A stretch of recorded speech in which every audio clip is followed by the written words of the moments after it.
One of the dear friends, Yazio Bialobwatsky, had already died of TB a year after graduation. Another one, Jan Matuzinski, was in medical school. He was becoming a doctor, and he was also just about to leave Poland because of the unrest, the revolution that was erupting there.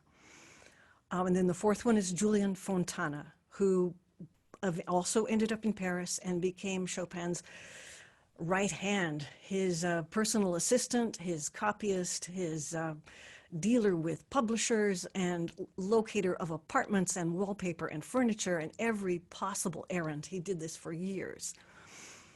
So we're on the road. We've gone to Vienna. And Leslie has some pictures I would love to share with you of Christmas in Vienna. Chopin was alone because this uprising, this November revolution, had erupted 5 days after they left. And no sooner had they arrived in Vienna and found a lovely apartment for the two boys to share so they could have their Viennese road trip adventure together, then the word of the revolution came.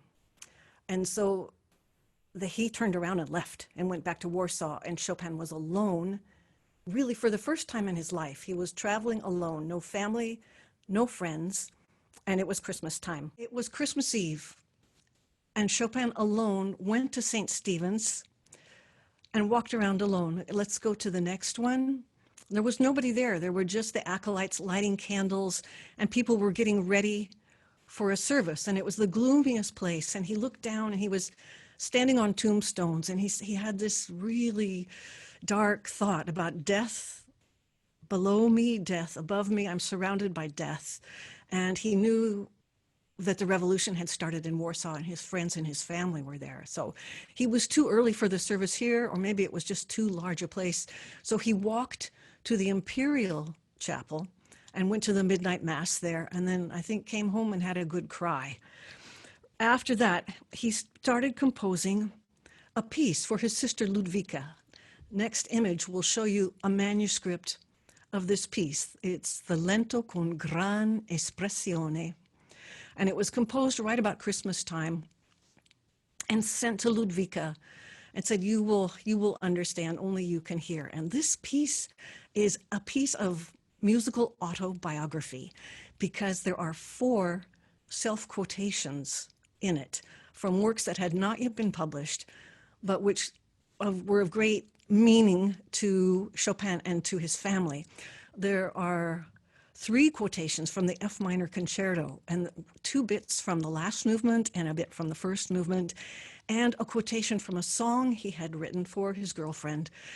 The lyrics are something like, "If I were the sun, I would shine only for you." So there are 4 these little quotations, and he seamlessly weaves them together into this piece. And he's just so desperately homesick. You can feel it. He's never spent Christmas alone, and the situation in Warsaw is so dangerous, and he knows nothing. He has had no word from his family. So I would like to play this piece for you. It survived in his manuscripts and all his papers that at his death he had given 3 times the strict order, burn everything.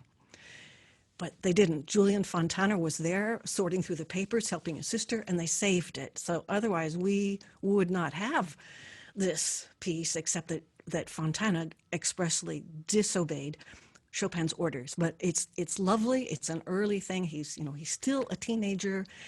And at the end, there are these kind of magical scales. And what I hear is the wind whistling through the window frames of his leaky window in his apartment. He's on the 4th floor of an apartment building in Vienna. Leslie, go to the next slide. We can get a picture of the area, the coal market in Vienna.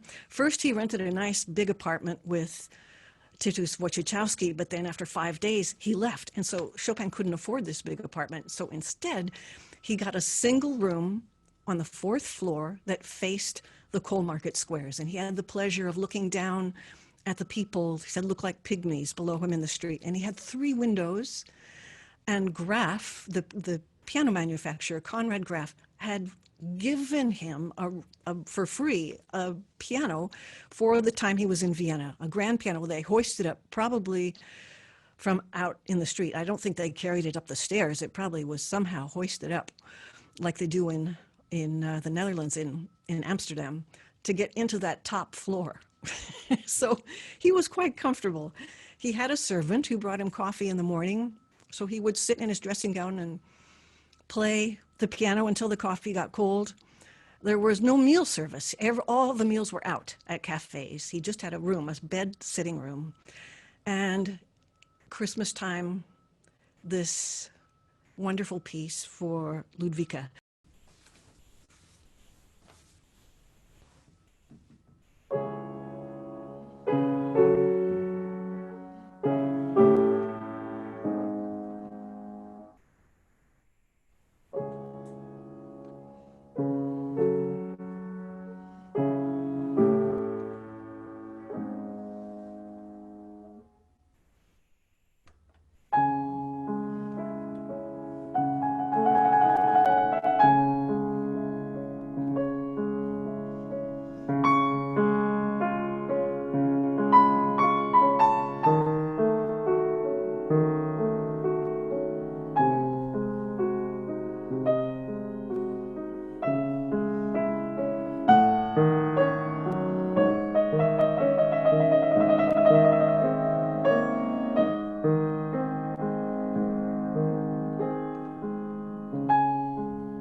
What a Christmas present. Imagine receiving that. She mailed the manuscript to Ludwika. We don't know exactly when she got it, but he sent it to her as a Christmas gift, and it was dedicated to her. So there he is in his apartment, and he adjusts to life alone. And luckily there's a friend traveling through, a Polish friend who came from Italy, because the political situation in Italy at this time is also erupting into riots and revolutionary disturbances. And all of Europe, Paris had had a summer revolution, the July Revolution, Poland was on fire, and this friend got stuck because he couldn't go back to Poland. You know, he got out of Italy just in time, so he stayed with Chopin for a while. And so they did the city, and they had a little bit of money. They had to eat very carefully. They ate in the cafes near the university. They went to the Prater. They went to the parks, the museums, the art galleries, and of course the opera. They went to the opera every chance they could get. He tried to get work, but unlike the trip in 2 years before, where he'd been received like a hero, and in concerts were arranged for him and music was published for him, this time the climate was completely different, and it was as if the city had just shut its door on him. He couldn't get anything. There was no money to be made, and people didn't trust people from Poland because Austria had a lot of Polish territory, and now they didn't want to, be friendly to Polish revolutionaries. And there was just bad feeling between these, not trusting the Poles, not knowing what they're up to. So he stayed there for months and had to borrow money from his father. And his poor father, when the Russians came in, his school was disrupted and the income stopped, and money was very, very tight. Yet he managed to send money to Chopin, and so he stayed as long as he could, but it was going in the hole, down, down, down. So finally he left in the summer, July 20th. And I have a picture of the route that he took from Vienna to Paris. And he had a heck of a time getting a passport. He had to go first to the Russian embassy, because the Russians were the administrators of Poland, and they lost his passport. And then they said, well, I don't know if we can help you. And, things in Poland, they didn't know if he was a spy or revolutionary or what. So he was stuck. He couldn't do anything without a passport. And then finally a friend helped him with the French ambassador and said, okay, we'll get you papers to London via Paris. And so his actual intention was maybe London, because he had to get off the continent. Things were just unsafe.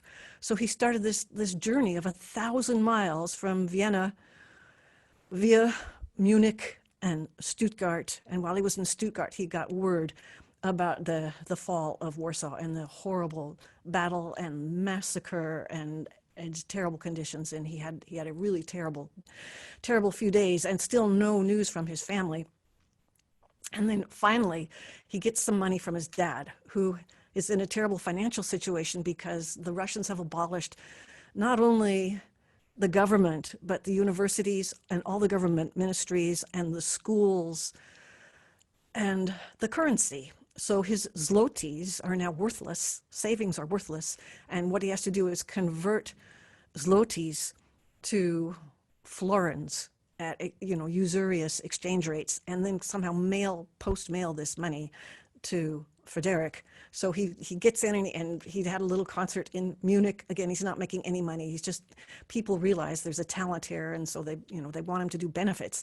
So he's in Munich, and then finally he says, okay, it's time to go. So from Strasbourg to Paris, the last leg of the trip was 70 hours in a public stagecoach, and sometimes traveling all night, going from end to end, where they have a meal and they change the horses. I mean, it's a grueling, grueling trip.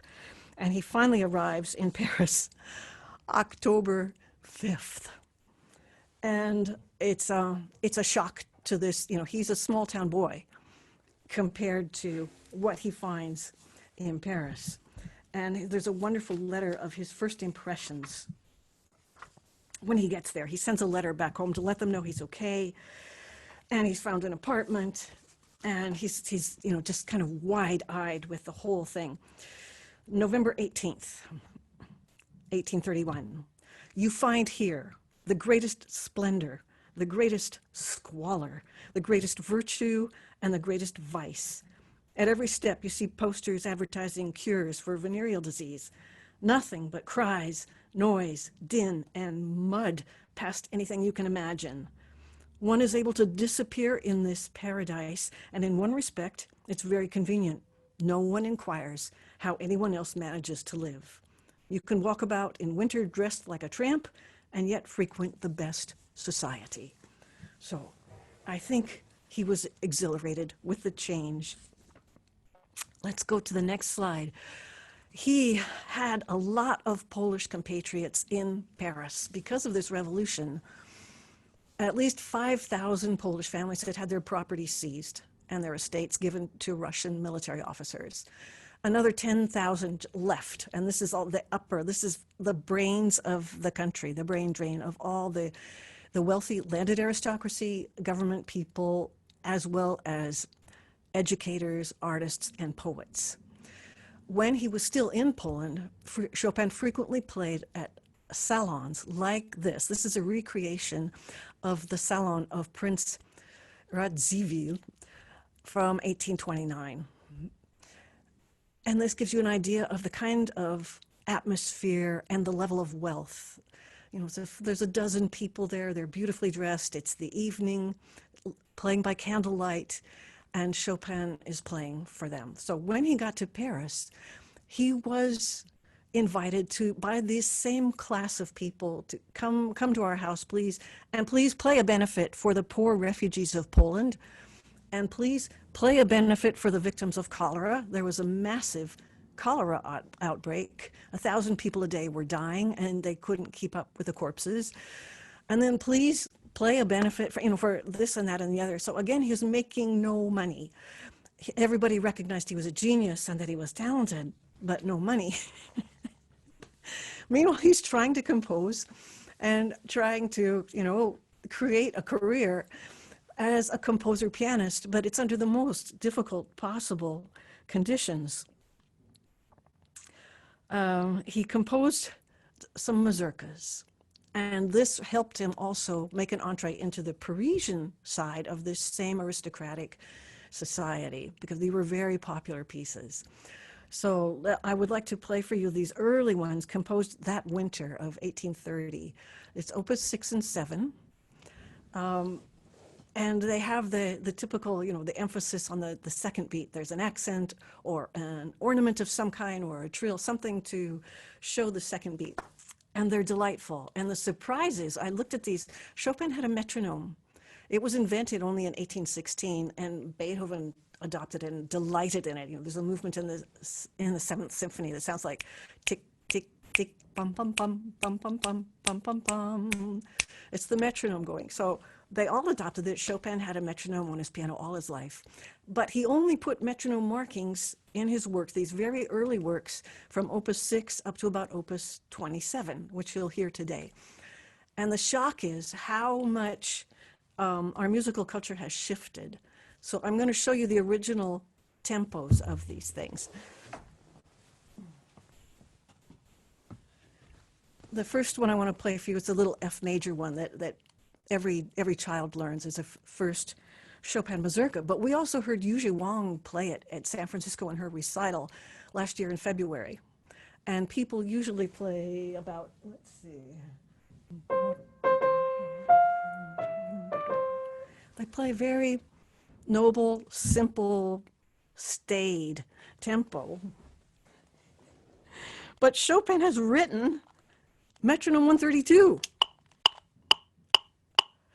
Bum ba-dum, bum bum ba-dum. It's not slow. It's not dull. It's very lively and energetic. So here's the F major mazurka, opus 6, at Chopin's tempo.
this is so fascinating to me because all my whole life I've heard that piece really slow and really dull. Too precious and too dull, but it's lovely. It's a lively thing. And there's another one. This is also composed in 1830. That winter he was in Vienna, and it's in C major, and it's another super lively one. It's strong, patriotic music, and because this is his opus 6 and 7, the first things he composed really after he left home, after that homesick nocturne to Ludwika. So he's thinking about Poland. He's feeling very homesick and patriotic, but full of love for his country, which he expresses through these mazurkas. This one is even faster. This one is breathtaking. He's got 168. The previous one was 132. Woo! 1, 2, 3, 1, 2, 3, 1, 2, 3. Okay, see if I can do it at his tempo.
That's way more fun than the conventional tempo. So quick and lively. Now we're in Paris, and he makes these mazurkas very, very popular, and people are starting to clamor for them after he gets them published. Publication's another year out. I'm backtracking now. So let's go back to that first year after he arrives there, and there's a cholera outbreak. And Paris is a sea of mud, and with the most extreme contrast from squalor to extreme wealth. And he has to find his way in this new world. And with the help of the Polish refugee immigrant community, he does. He's still borrowing money from his father. He was on the verge of leaving. He was thinking about actually using his travel papers to go to London. And there's even a story that he was considering coming to America. He was that desperate after about 6 months. And then a turning point came, and a Polish prince introduced him to James and Betty Rothschild. They had the richest banking family in Europe. They financed governments, they financed wars, they financed the building of the railroads in Paris. And Betty was extremely cultivated and loved music and was a pretty good pianist. Now I have a picture of them, portraits painted. Hers is painted by Ingres, and his amateur, nobody famous, but you can get an idea. This is slide number 8. There they are. And you can see from that dress, more is more. In the States, we're talking a lot of silk and handmade lace and feathers of exotic birds and a beautiful, beautiful setting, velvet and, silk wallpaper. And they had a salon. People were invited to come. And this Polish guy invited Chopin to come. Well, come with me, meet the Rothschilds. And Chopin went to their salon, which would be, imagine like the salon of Prince Radziwill. And he charmed them. Chopin was good company. He was charming, he was funny, he played the piano beautifully. He was he was like a sorcerer at the piano. They were spellbound, and he played all his own compositions. And so at the end of the evening, Betty said, "Would you please teach my daughters?" And there were other ladies present, and so began the long line of aristocratic students, many of them ladies, who studied with Chopin for very, very high fees that was set at 20 francs per lesson, which was, I mean, for a lot of people, that was, I think, a week's wage or maybe even a month's wage in the lower classes. But it was extremely higher than anybody else was charging at that time. And so by the end of that year, he was not depending on his father anymore. He had enough money to live on and then some. And so he had a lot of students, and his routine was, I mean, he had a lot of energy. Thank God he was healthy at this time. Later on, it was much harder, but right now, he would teach, sometimes starting at 8 a.m. in the morning. He'd have a whole train of students, and then maybe, and of course, they have to go out to eat, right? Go to a cafe, and then dress for dinner, and then go out to the opera, and then after the opera, maybe there's a party, a reception at somebody's house at 10 or 11 or at midnight. So he was living this wonderful life, you know, like a teenager, burning the candle at both ends, and composing at the same time. The nocturnes play a more and more important role now because he had all these lady students, and he wrote many of them and dedicated them to these aristocrats. They all bear interesting dedications.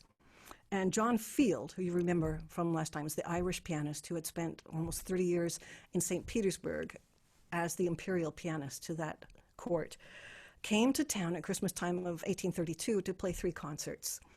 And Chopin went to all the concerts because he had admired his music since he was a teenager in Warsaw. He first discovered it there. And John Field had invented the nocturne as a new genre, this kind of sweet, melancholy night piece, often in a minor key, but not necessarily.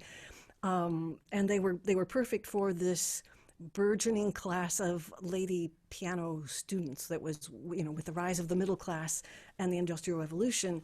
A man who was successful, of course, had to show that his wife and his daughters had leisure time to pursue artistic pursuits, right? So they could sing, they could play the piano, and getting a good teacher for your daughter was important. This was the ultimate status symbol, to have your wife and your daughters be able to play the piano well and have a good teacher, a named teacher for them. So these nocturnes were the perfect fodder for that mill. Chopin took it and transformed the genre, which didn't please John Field very much. When he came to town in 32, his pieces had already been published, you know, since 1814 or something. But the Schlesinger, who was Chopin's publisher in Paris, had the clever idea of making a volume of pieces by various composers all together. And he put Chopin's nocturnes and Field's nocturnes side by side in this same volume. So they were available for direct comparison. And Field was not at all pleased about this. Chopin, of course, was disappointed in Field's playing. He found it very flat and dry. But by that time, Field was at the end of his life and his career. He was probably a fat alcoholic and not practicing, and near the end of his days. And Chopin's nocturnes were so fresh and so full of these wonderful, colorful harmonies. So I'd like to play you the Opus 9. And again, the tempo that has become standard for these pieces is so slow compared to the tempo that Chopin indicated. Okay, first, John Field's Nocturne in E flat, just an excerpt. So this will be a direct comparison, as in that volume that Schlesinger published in the winter of 32. So you can hear John Field's style, and it's very sweet, but it's really completely harmless.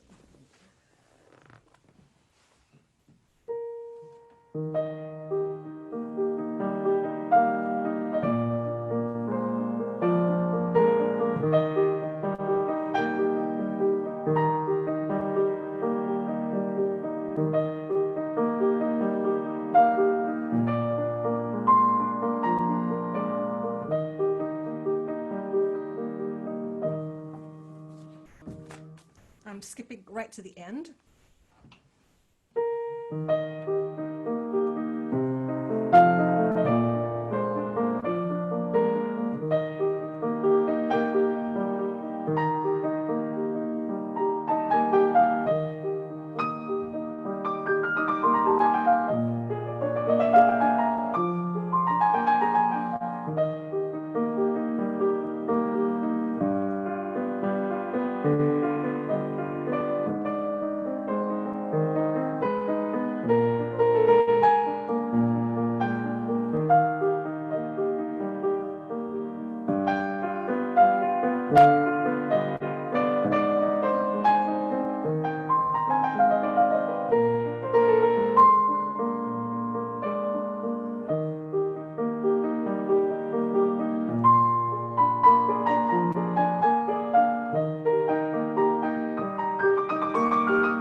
Now, the Chopin E-flat Nocturne, Opus 9.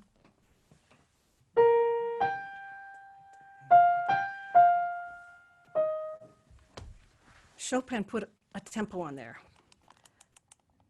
Everybody plays this dead slow. Everybody plays this like really you're just, you've had a lot of wine or you took a sleeping pill. This is Chopin's tempo. 1, 2, 3, 1, 2, 3, 1, 2. It's not comatose. It has a lot of forward movement. So I will play you the complete Opus 9 in E flat at Chopin's tempo.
As you can hear, it has quite a different personality at his tempo. That was kind of a revelation. I started paying attention to the markings. He made these nocturnes his own, and they're a genre. There's not a form. Many of them are kind of an ABA, or they have two themes that balance and contrast each other. Bellini's a bel canto melodic style was the model for Chopin for these. And Bellini died very early. He was suffering from amoebic dysentery. And Chopin had met him, and they became acquainted and became friends in Paris for a couple of seasons. And then he went back to Italy and sadly died. And Chopin wrote the nocturne in D flat, Opus 27, number 2. And I think, in a way, this is a reaction to the death of Bellini. It's so Italian. It has the beautiful long line, and then the episodes in thirds and sixths. It sounds purely Italian, and it is the masterpiece of this genre of the bel canto long line with the fioritura, the ornamentation that was uniquely Chopin's version of the bel canto ornamentation of the fine singers of the day. So let me play that one for you. And again, his tempo. This one, I will not follow his tempo because this one is a shocker, and I can't do it. I'll show you the tempo. First of all, it's,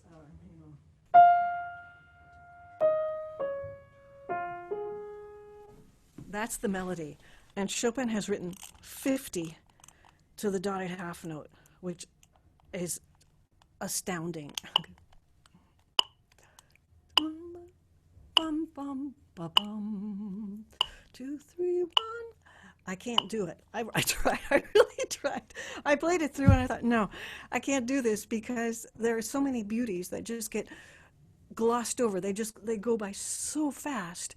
And I guess I'm too ingrained to hear it in a slower, more meditative tempo. So for this one, forgive me, Chopin, I will not follow your tempo. I think it's really too fast.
That is a masterpiece at any tempo, but I have to play it at that tempo.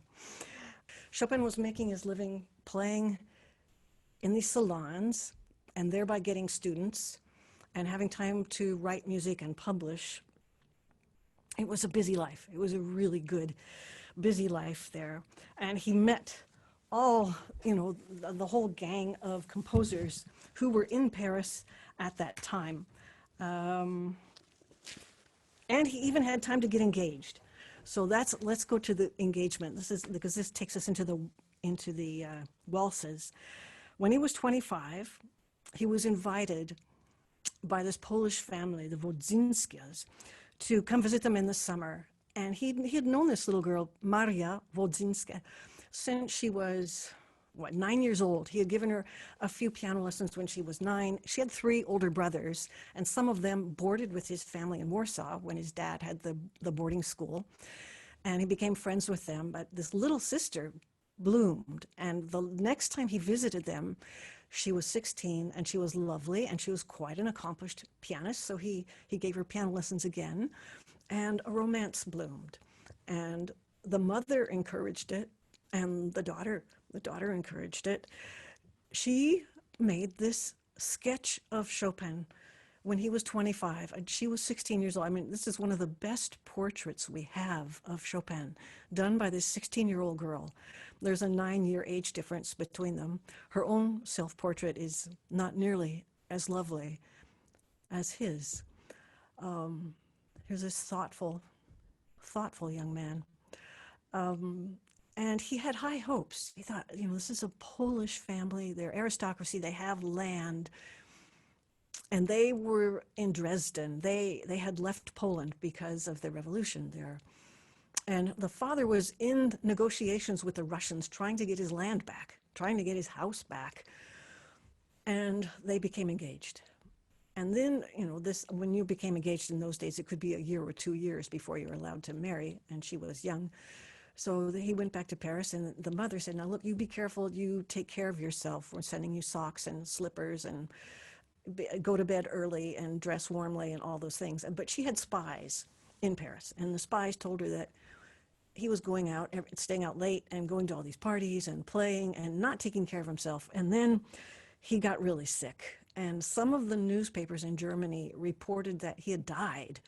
And his poor parents in Warsaw heard about this, and they didn't know for weeks and weeks if he was dead or alive.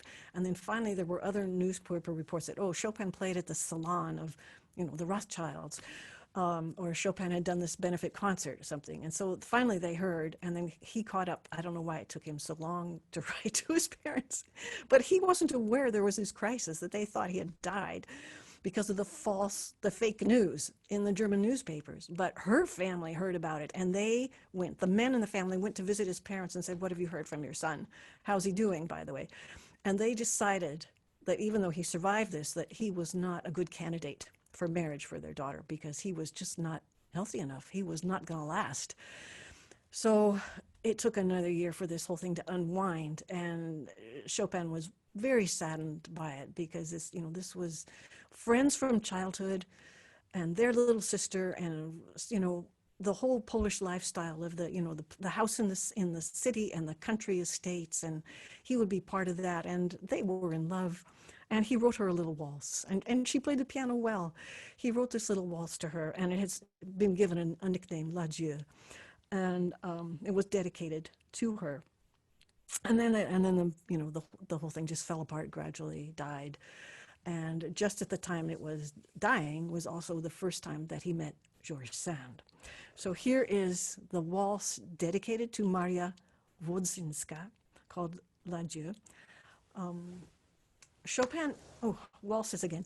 Chopin found waltzes the first time when he was in Vienna that winter by himself, and he went to the beer gardens where Johann Strauss Sr. had a band, and they were playing chains of waltzes for people to have supper to. And this was the early stages of the Viennese waltz in the city. And usually there was a chain of 5 waltzes with an introduction and a flashy finish. And so Chopin's Waltz, Opus 18, which I put on the listening list for you for this week. You need to listen to that. Listen to a Strauss waltz, like Johann Strauss Senior waltz, not junior. Johann Strauss Sr., very, very different. And I suggested one there if you can find it on YouTube. And then listen to Chopin's Opus 18. And it's the chain of 5 Viennese-style waltzes with an introduction and a flashy finish. This one from Maria is quieter and simpler. And I think it's tinged with some of the affection and the regret of that relationship.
Well, that's a very personal waltz because if you notice, the 2 episodes is because A, B, A, C, A. The 2 little episodes are mazurkas in there. So it's Polish and it's personal and it's slow and easy enough for her to play. So it could be her piece, and it was his gift to her. Back in Paris, the Viennese waltzes, as Chopin played them, became kind of emblematic of the whole salon life. This is brilliant, glittering, fast, but not so hard that the best students couldn't play them. So I have a couple of those Parisian salon type waltzes for you. The first one is an opus posthumous. It's another piece that would have been lost if Fontana had burned all his papers, but fortunately he didn't. And the other one is the famous, what is called the minute waltz, which as I play it takes 2 minutes and 10 seconds to play. So the E minor, opus posthumous, and then the minute waltz. And think of, the salons. These are short pieces, 3 minutes or so each, but quite brilliant, meant to entertain and to dazzle, and then also not to be inaccessible to the level of his students.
not sweet, not sentimental. It's a very fierce waltz. From the fierce nature of that E minor waltz to the minute waltz, the story is that Georges Sand had a friend with a little dog, and the dog started to chase its tail around and around and around on the carpet. She said, "Oh, if I was a composer, I would write a piece of music to just like that dog chasing its tail." This is apocryphal. I don't know if it's true or not, but it kind of fits. And in spite of the fact that Chopin hated, loathed program music, it's just possible that that was the thought that started this particular waltz.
The Polonaise, we just mentioned it last week. I played the Polonaise that he wrote when he was 7 years old for you. He continued to write them, especially as a statement of Polish pride and patriotism.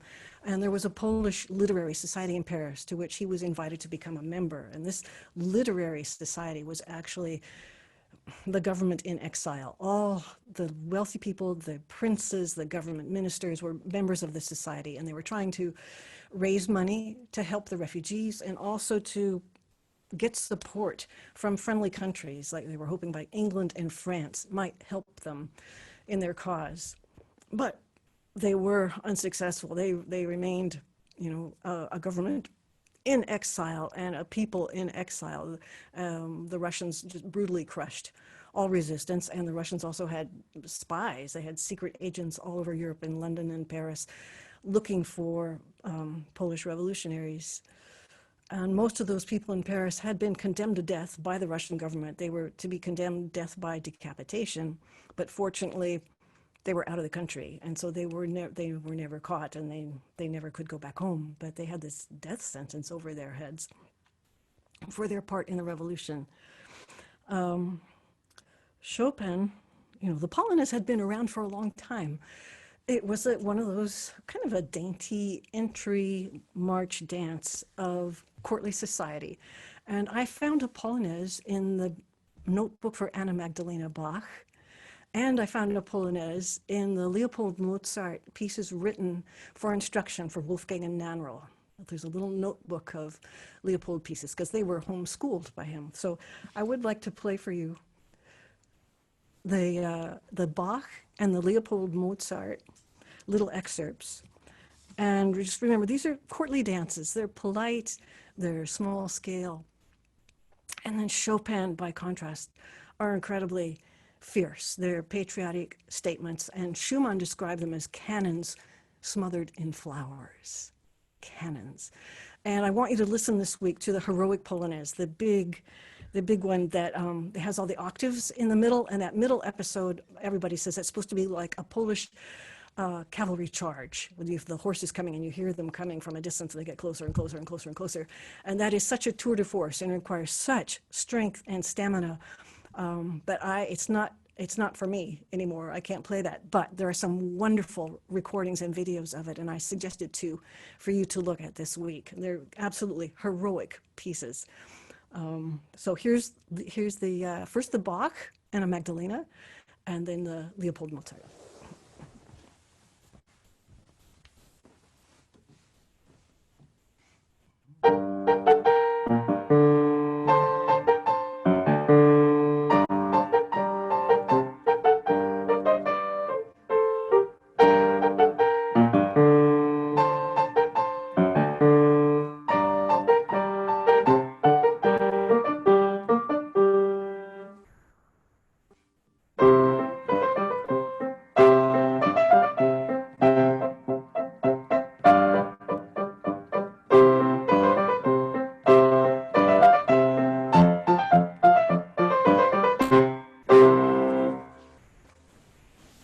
Okay. Now, contrast that to this Polonaise. This is the C-sharp minor Polonaise of Chopin's, which announces from the beginning just how serious and how it's about heroic strength. There's a lyrical episodes, but the opening statement is what is most shocking and most new about his Polonaise.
I shortened it just a little bit. There are more repetitions, internal repeats in there.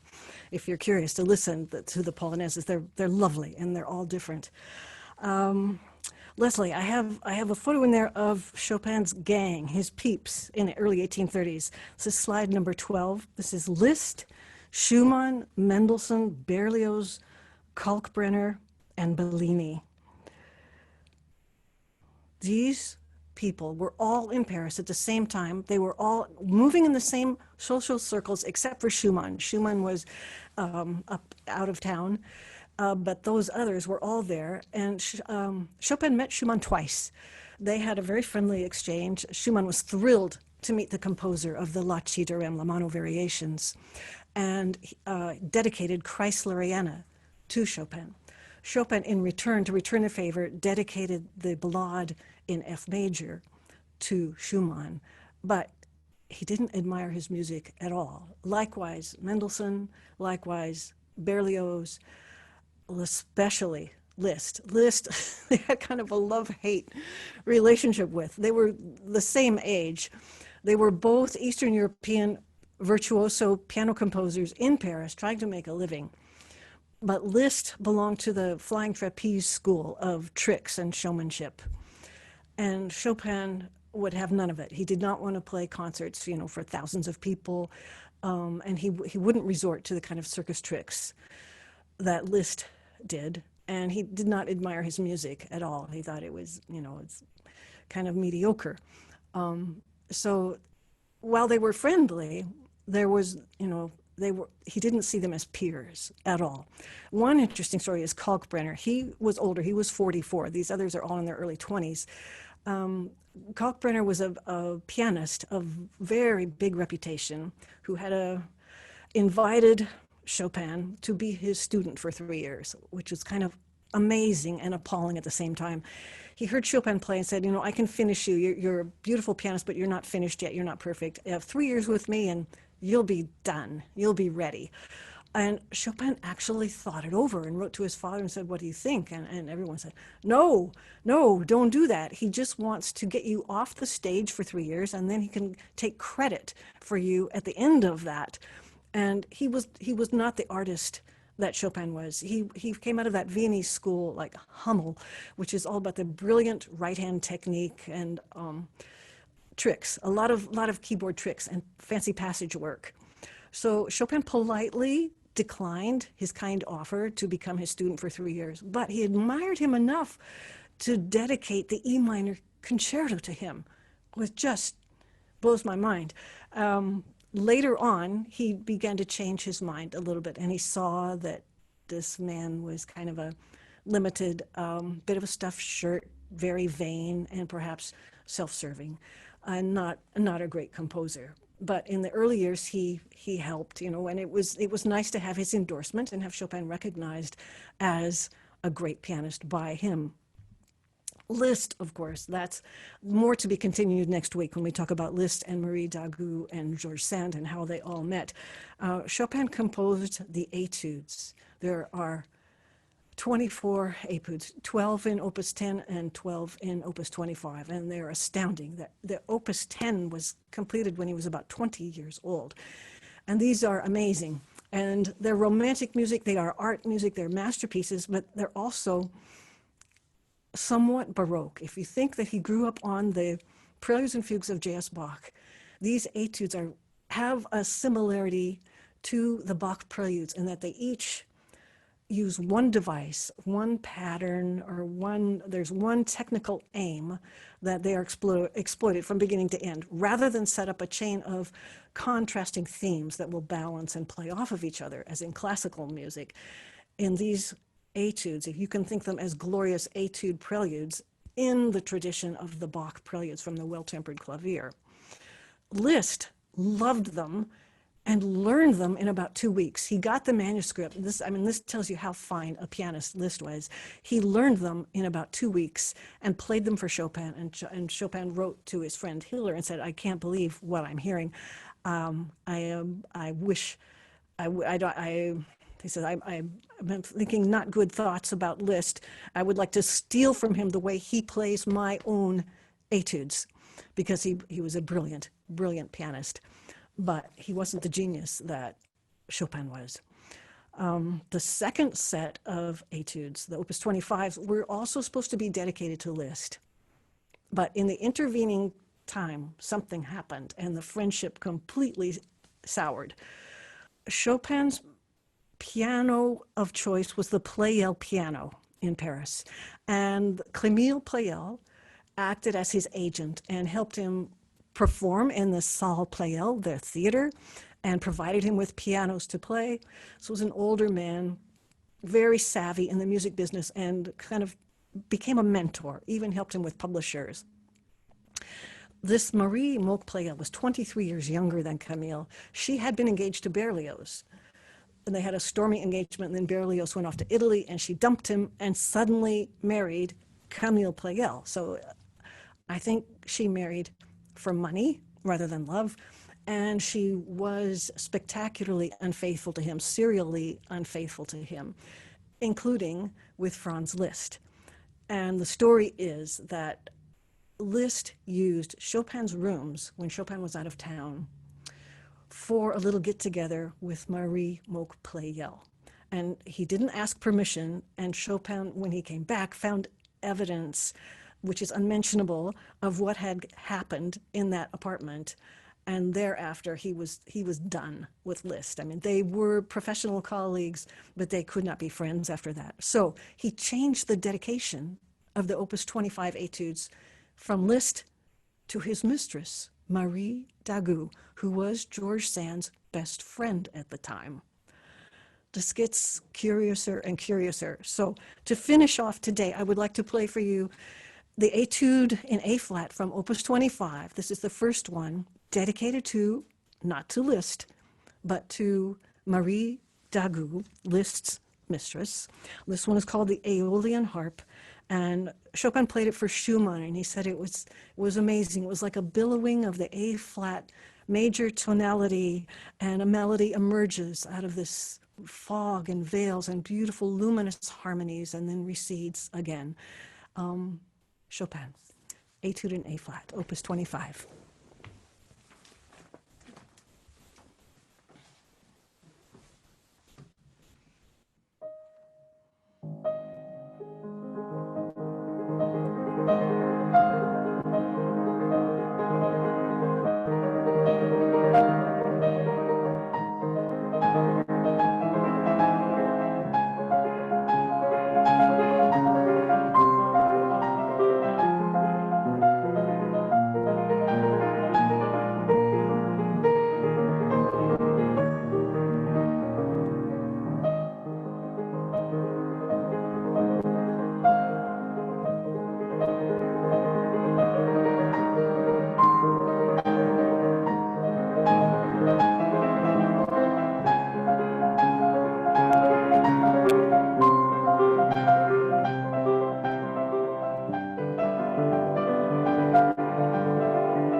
I hope you will listen to all of the etudes this week. They're magnificent, and you will enjoy them. And they're all art music. They're not studies. They're not exercises. They're beautiful, beautiful pieces.